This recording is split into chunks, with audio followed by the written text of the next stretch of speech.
Bonjour à tous. Alors la première étape, ce sont les lentilles bleu clair, donc elles font beaucoup d'effets. Elles sont hyper flippantes. Et évidemment, j'ai gagné un peu de temps par rapport à la dernière fois où j'avais vraiment galéré. Évidemment, on s'y habitue et ça va beaucoup plus vite pour les appliquer. Pour le make-up, je commence par appliquer ce crayon noir. C'est un crayon qui est assez gras, donc du coup, c'est pas trop sec quand on l'applique. Je vais m'en servir comme d'un fard à paupières et je vais faire cette forme assez étirée. Par contre, il n'y a pas du tout besoin que ce soit parfait. On va rajouter du maquillage dessus, donc il n'y a vraiment pas besoin que ce soit parfait. Très grossièrement, je viens estomper les bords. Je rajoute du fard à paupières noir pour faire tenir donc cette base qui est grasse. Et c'est pareil, il n'y a rien besoin de précis ou quoi que ce soit. On en met un petit peu en dessous. Et cette fois-ci, on va passer au maquillage à l'eau. Je vais appliquer ce maquillage qui est argenté, qui est très joli, qui est irisé. Je l'applique avec une petite éponge. Alors là, par contre, mettez du maquillage où vous voulez. Moi, j'ai choisi que le centre de mon visage sera en gris. Évidemment, si vous le souhaitez, vous pouvez mettre que du bleu ou que du gris. Voilà. Comme je vous le dis à chaque fois, laissez parler votre imagination et faites évidemment avec vos goûts, avec les couleurs que vous aimez. Moi, je voulais faire un tigre bleu, donc je prends cette fois-ci le bleu clair et je vais en mettre aux endroits où j'ai pas mis de gris. C'est aussi simple que ça. Et aux endroits où ça se touche, je viens tapoter pour que ça se fonde à merveille et qu'il n'y ait pas de démarcation entre les deux couleurs. Quand tout le visage était terminé, je suis repassée une deuxième fois pour que ce soit bien opaque et ensuite j'ai pris mon bleu foncé et j'ai commencé par tracer donc le museau, voilà cette partie-là. J'ai ensuite fait des petites ombres avec un autre pinceau. J'ai fait la partie qui est au-dessus de la bouche et ensuite la bouche. Là c'est vraiment très simple. N'hésitez pas à pincer les lèvres pour que ça transfère sur la lèvre du haut. Ensuite je suis passée au noir.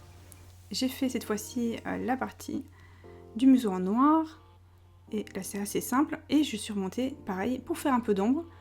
J'ai continué par tracer la partie qui manquait, pareil j'ai rajouté de l'ombre, ensuite j'ai rajouté du bleu pour que ce soit bien opaque, et j'ai commencé par tracer les rayures, donc là c'est pareil, vous les tracez comme vous voulez.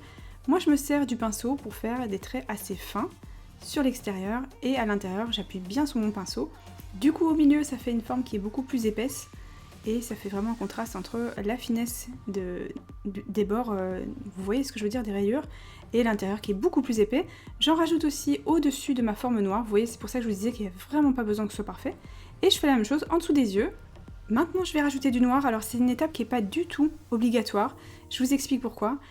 Si vous vous arrêtez là, votre tigre a l'air plutôt gentil, et par contre quand on continue, on peut voir que ça donne un côté très, vous voyez, gothique, un peu effrayant, un peu flippant au tigre. Donc évidemment, il a l'air beaucoup moins sympa, donc c'est comme vous voulez.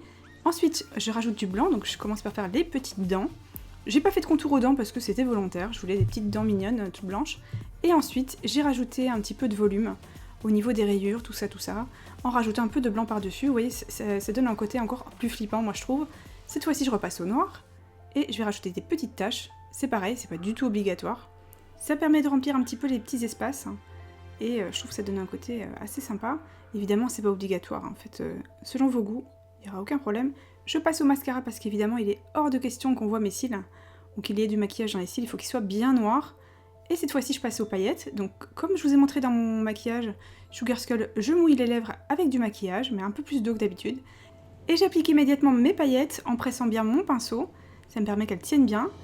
Et sur les rayures, je vais faire exactement la même chose, donc je reprends mon maquillage bleu, je remouille l'intérieur des rayures, je rajoute des paillettes, voilà. Évidemment, comme je vous dis à chaque fois, cette étape n'est pas du tout obligatoire. Je fais la même chose en dessous des yeux. Moi, je trouvais que ça rajoutait un petit truc sympa, un côté un peu, voilà, brillant, voilà, moi je trouvais que c'était sympa.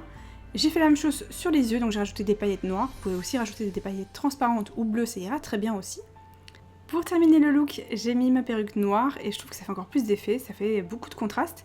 Et j'ai tiré un petit peu le maquillage dans le cou, alors évidemment maquillez le cou si vous préférez, pour terminer le maquillage. Moi j'ai souhaité que ce soit comme ça. Et évidemment, si vous souhaitez avoir un costume, vous pouvez très bien vous habiller tout en noir, ça ira très bien. Ça fera un chouette look. J'espère que cette vidéo vous a plu. N'hésitez pas à la liker et à vous abonner si ce n'est pas déjà fait. N'hésitez pas aussi à aller voir ma série d'Halloween. J'en ai fait aussi une autre l'année dernière. Je vous fais des gros bisous et je vous dis à bientôt. Ciao!